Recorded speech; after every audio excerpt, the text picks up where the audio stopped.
Hi, I'm Pattu from freefincal, and that's right, I lost rupees 24,000 because of room rent sublimits in my health insurance policy. Actually, it's for my mother.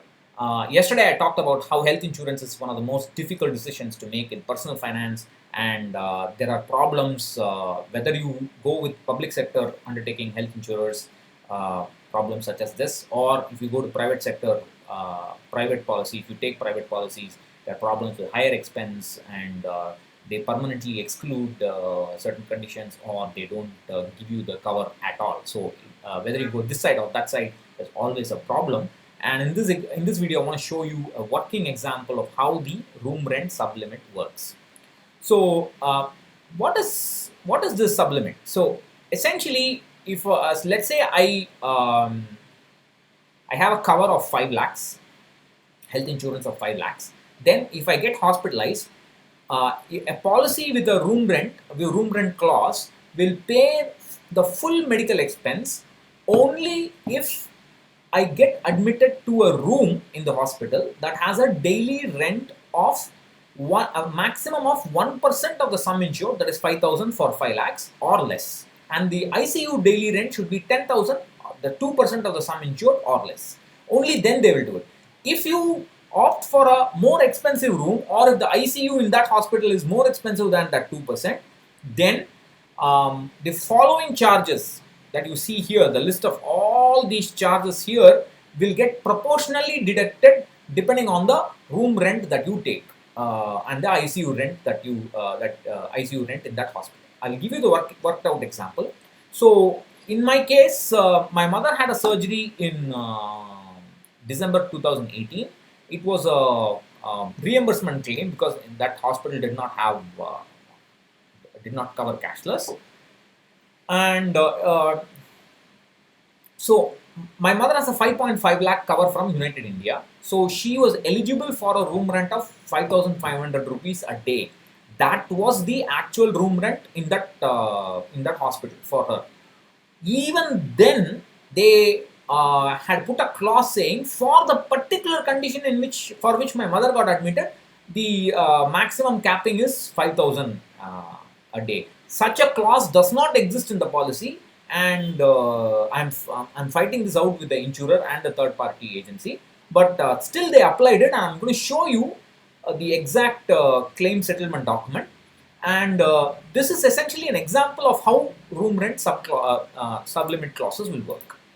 So you can see here the room and nursing charges for the single room for the total stay is 14,710, but they approved only 12,500 because they said that this is an excess room rent, and the room rent is restricted to 5,000 a day for that particular ailment.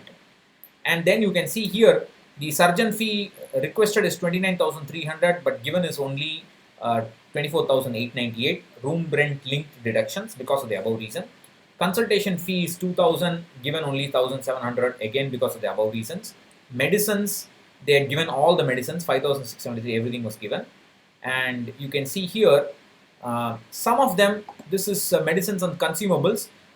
This is 8,780, and this is 6,179. This is 2,601. Of course, some of them will be non-medical expenses, so they will not give you the non-medical expenses. So, and so on and so on. You can see again, finally here, the OT charges. You can see here, OT charges is 24,348, and this is 20,690. So this was again a room rent linked expense. So this is essentially how they work.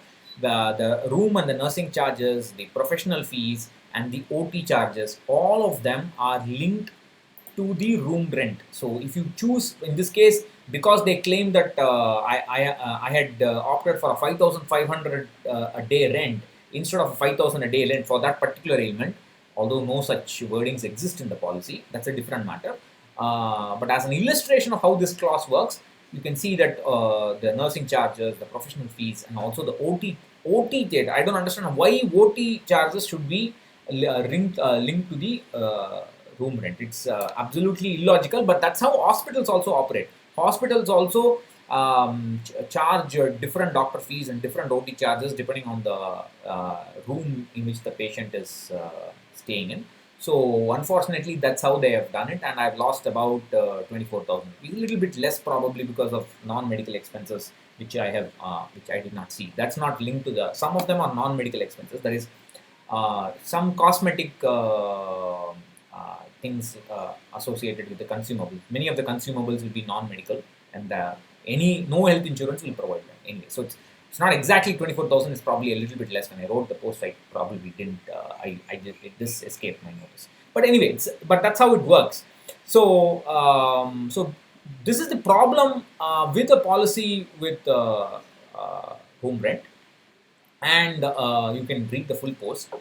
Uh, the problem is that, like I said yesterday, hospital room rents are increasing very fast because hospitals are becoming more and more corporate in nature, and they were profit driven, and because of that, you cannot afford to have a policy with such a sublimit clause. The problem with such a policy is you have to keep increasing the sum insured every year, and not everybody can do it. And for my mother's case, at when she turned 70, the insurer said beyond 5.5 lakh we will not increase the coverage for her. So now she's stuck in that limit. So that's the big problem with the